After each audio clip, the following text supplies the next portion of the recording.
नमस्कार, स्वागत, अभिनंदन आप सभी का आपके अपने पसंदीदा यूट्यूब चैनल गेट नॉलेज पर।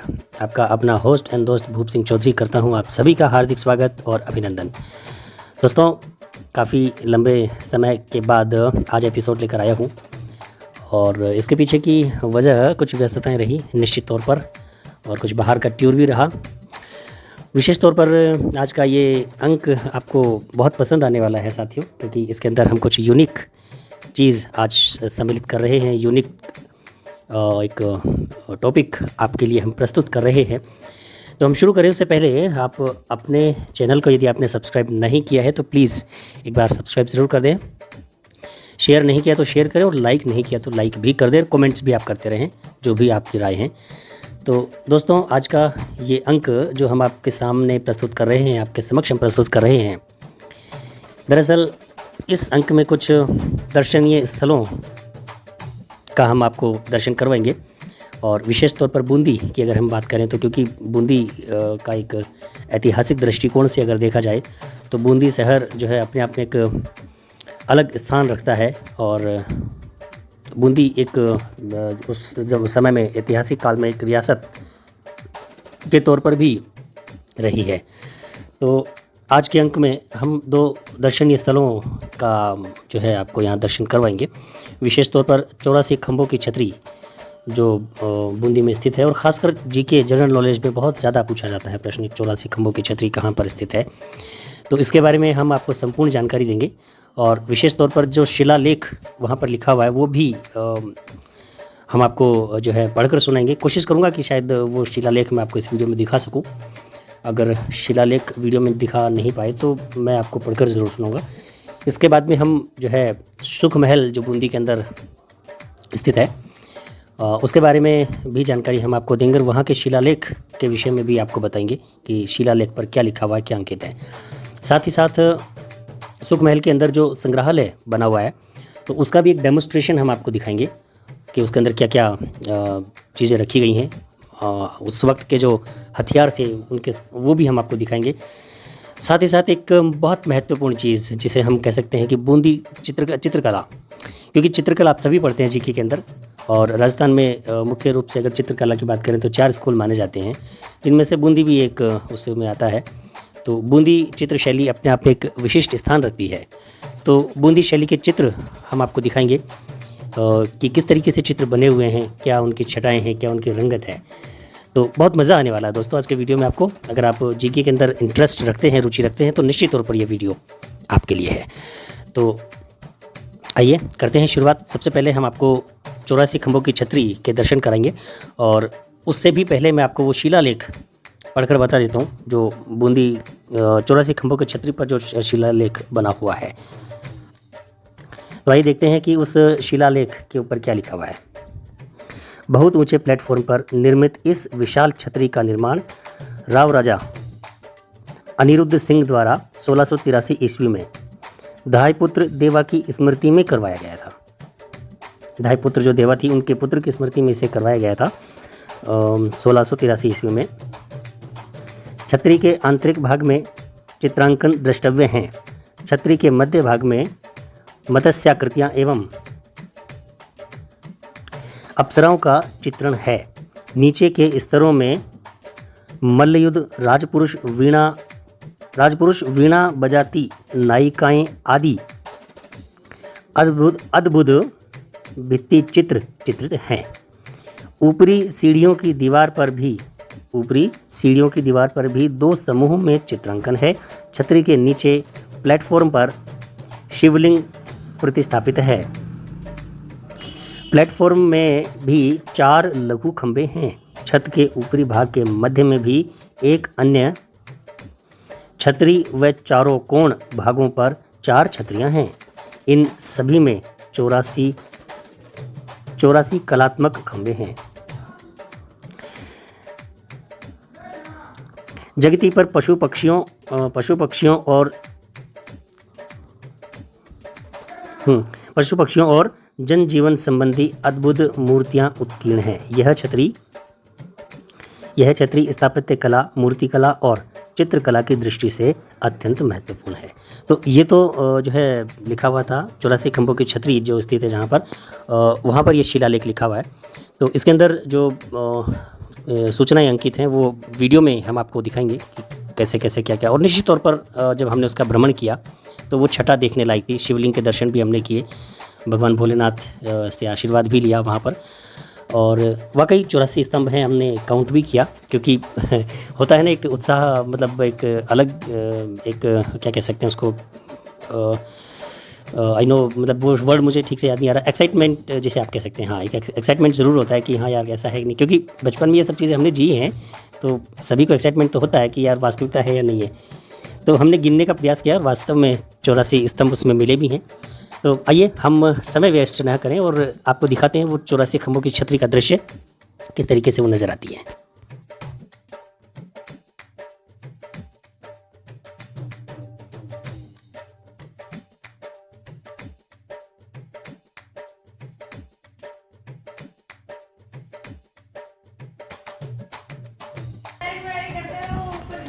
ये 84 खंभों की छतरी बूंदी के अंदर जो स्थित है,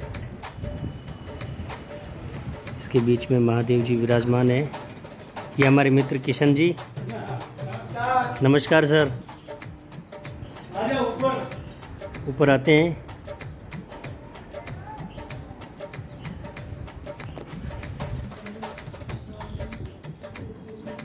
ये इसको ऊपर जाने का रास्ता है, सीढ़ियाँ। अब हम ऊपर की तरफ चलते हैं।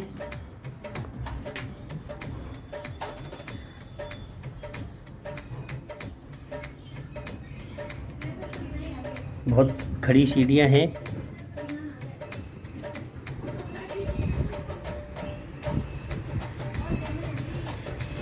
ये ऊपर का सीन है।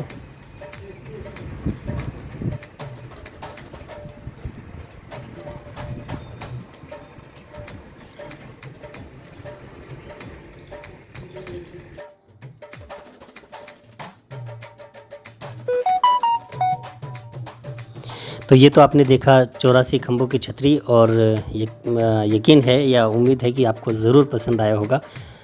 अब हम जो है रुख कर लेते हैं सुख महल की ओर। सबसे पहले सुख महल के अंदर जो भित्ति चित्र बना हुआ है उसके बारे में हम आपको बता देते हैं। उसके ऊपर जो शिलालेख जो वहाँ पर उत्कीर्ण है, उस शिलालेख पर क्या लिखा हुआ है, क्या जानकारियाँ उसमें दी गई हैं, हम आपको बता देते हैं। सुख महल, जैत सागर झील के पाल पर स्थित इस महल का निर्माण बूंदी के राजा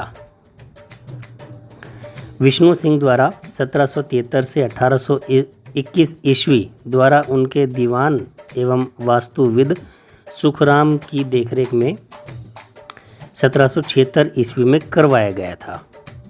अतः इसे सुख महल नाम दिया गया। नीचे के भाग में हॉल एवं ऊपर गुंबदाकार 2 कक्ष निर्मित हैं। हॉल मूलतः 12 दरी थी। ऊपरी भाग में एक आयताकार छतरी द्रष्टव्य है। इस महल से प्रकृति का सुंदर नज़ारा देखा जा सकता है। प्रसिद्ध अंग्रेज़ लेखक रुडयार्ड किपलिंग इस महल में 2 दिन तक निवास कर बूंदी के अतुलनीय विरासत एवं नैसर्गिक सौंदर्य का जो वर्णन किया है वह उल्लेखनीय है। विदेशी पर्यटक इसे किपलिंग पैलेस के नाम से भी जानते हैं। राजपूत स्थापत्य कला से निर्मित यह महल 17वीं-18वीं शताब्दी का अच्छा नमूना है एवं पर्यटन की दृष्टि से महत्वपूर्ण स्मारक माना जाता है। तो ये तो शिलालेख लिखा हुआ है इसके संदर्भ में, सुख महल के संदर्भ में। तो अब हम आपको सुख महल के दर्शन करा देते हैं कि जो इसमें झील का वर्णन किया गया है, तो वो झील का सौंदर्य भी वाकई एक अनुपम है। और उसके अंदर अभी हमने देखा तो कमल के जो पौधे हैं वो पूरी तरीके से फैले हुए हैं झील के ऊपर, और पास ही में एक पहाड़ी भी है जो उसका सौंदर्य काफ़ी बढ़ा देती है। तो आइए दिखाते हैं आपको सुख महल। ये सुख महल का नज़ारा है। अब हम आपको ऊपर की तरफ लेकर चलते हैं। नीचे एक समुद्र टाइप में भी एक झील है यहाँ पर। बहुत ही अच्छा सुंदर दृश्य नज़ारा यहाँ का। ये सीढ़ियाँ ऊपर जा रही हैं। सुख महल बूंदी का ये बहुत ही मनोरम दृश्य। ये हम ऊपर आ गए हैं सुख महल में।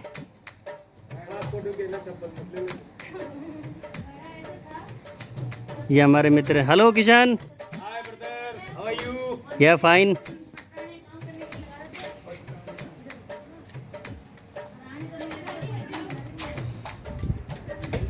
ये जिस झील का हम जिक्र कर रहे थे, बहुत ही सुंदर झील यहाँ पर ये लग रही है। और कमल के पौधे पूरी झील में आपको नज़र आ रहे होंगे। पीछे एक पहाड़ी है ये और मैं इधर हूँ। बहुत सुंदर। ये इधर, hi Damayanti. Hello, how are you? Fine.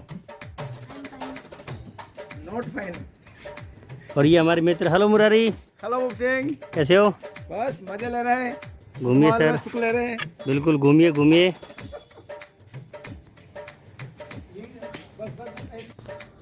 तो ये तो सुख महल के दर्शन आपने किए, और आइए अब समय हम ना गंवाते हुए आपको सुख महल के अंदर जो संग्रहालय स्थित है उसका आपको हम दर्शन करा देते हैं।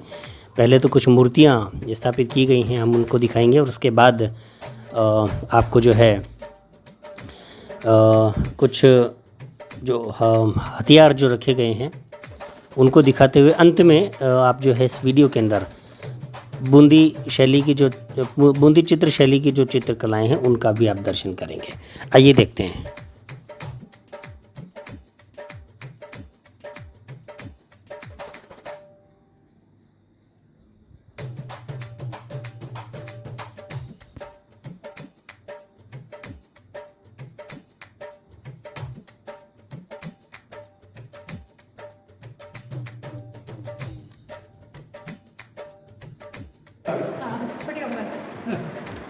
चलिए। सप्तमृति का फलक। सप्तमृति का फलक। शंख पुरुष। दिस शंख पुरुष, इसके हाथ में शंख है, और दिस इज पुरुष। दिस इज पुरुष। बटुक भैरव। बटुक भैरव की ये प्रतिमा। इसका मुंह इतना ऐसा कट गया ऐसा है ना? ये है स्थानक पार्वती। ये क्या है? स्थानक पार्वती जी है। स्थानक पार्वती। अग्नि एवं अनिल वसु।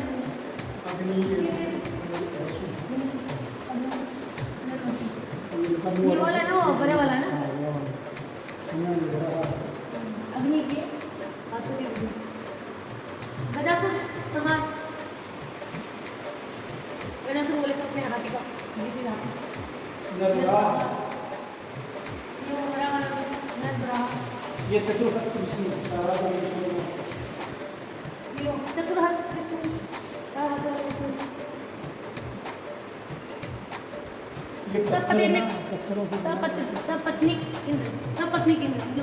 पत्नी के सहित Indra.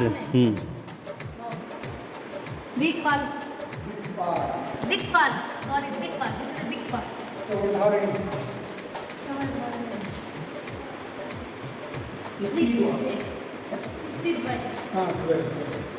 To ladies, only for two ladies. पर इसमें है नाम नाग दंपति। ये नाग दंपति। नाग दंपति। बहुत सुंदर प्रतिमाएं हैं। ये द्वारपाल है। दिस इज द्वारपाल। विजय सिंह पतिक के द्वारपाल। ये दिक्पाल है। विजय सिंह पथिक, जिनका बचपन का नाम भूप सिंह भी माना जाता दो है। है इसमें द्वारपाल। इसमें दो है, एक ये में और एक मैं अपना करता हूं। ये दिक्पाल कुबेर जी है। ये क्या है? दिक्पाल कुबेर। दिक्पाल Kubera. This is Chamunda. Chamunda. Harihara and Vishnu. Harihara and Vishnu. ये बूंदी के सुख महल के अंदर का संग्रहालय जो है स्थित है। एक ही दिख रहा होगा, ये वाला दिख रहा है। हाँ, ये ले लिया ना। तपस्या रख पार्वती जी। हाँ, ये बड़ी उनके नाम में अंधकासुर वध।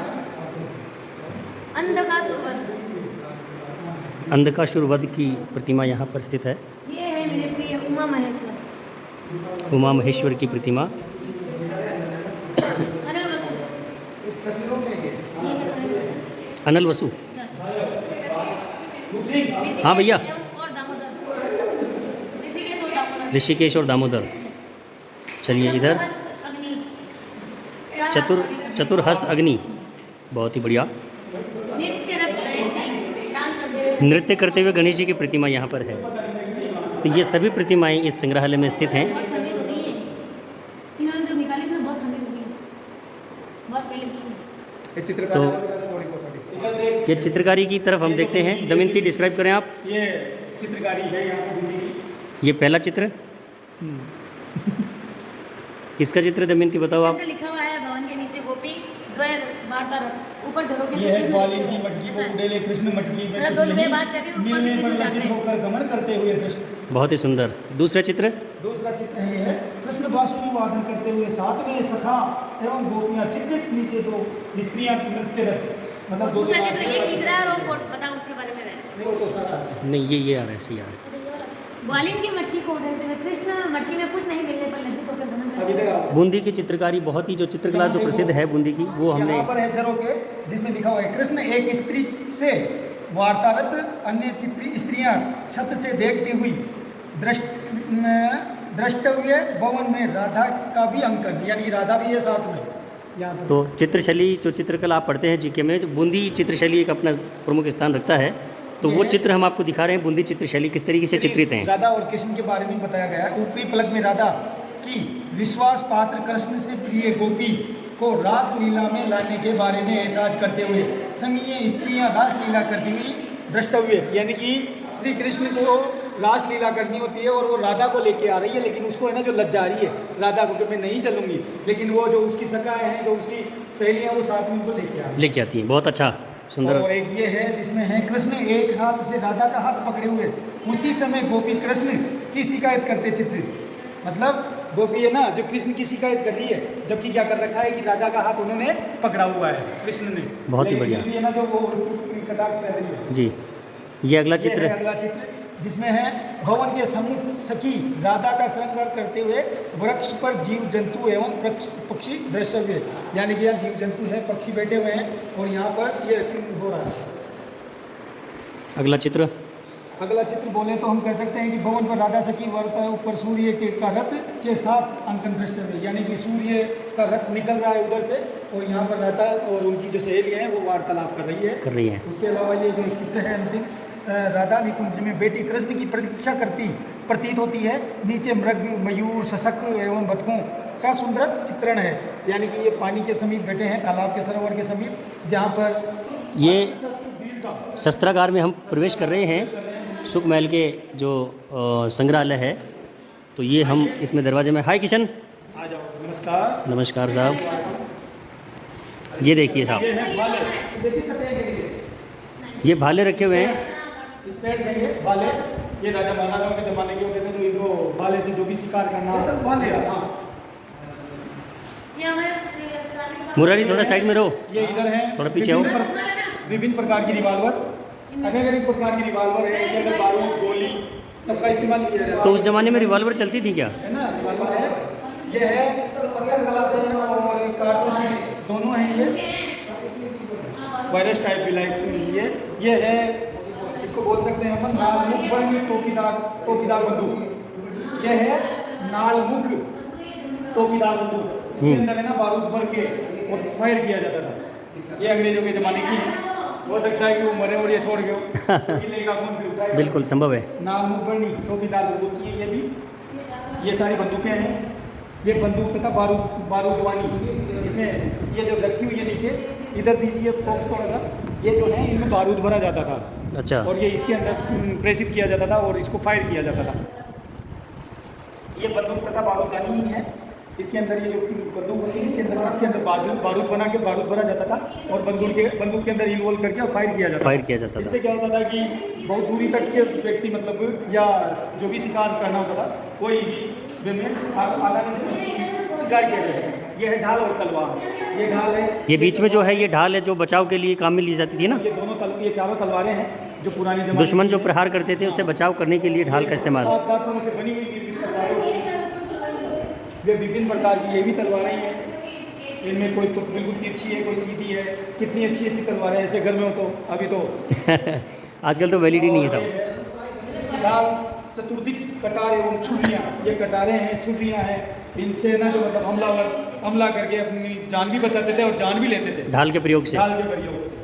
बहुत सारे अस्त्र हैं यहाँ पर, शस्त्र हैं, तलवार है, ये अलग अलग प्रकार की, कोई समुराई टाइप से है, कोई गुप्ती टाइप से है, सभी प्रकार की तलवारें हैं। और ये भी तलवार है, ये खड़ी तलवारें हैं।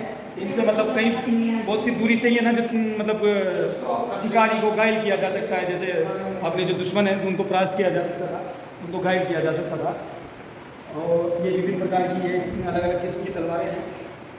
ये भी अच्छी है और अच्छी थी उस ज़माने में कि इनसे, और इन्हें कहेंगे हम तीर, जो तीर एवं तुक्के, ये जो तीर कमान जिसको कहते हैं। हाँ, ये तीर थे उस ज़माने के, ये बांस के बने हुए हैं और इनसे अच्छे अच्छे शिकार ढेर हो जाते थे, यहाँ तक कि शेर को भी इनसे मार दिया जाता था। और ये है पत्थर, प्रागैतिहासिक कला, पुरा सामग्री, पत्थर एवं ताम्र उपकरण।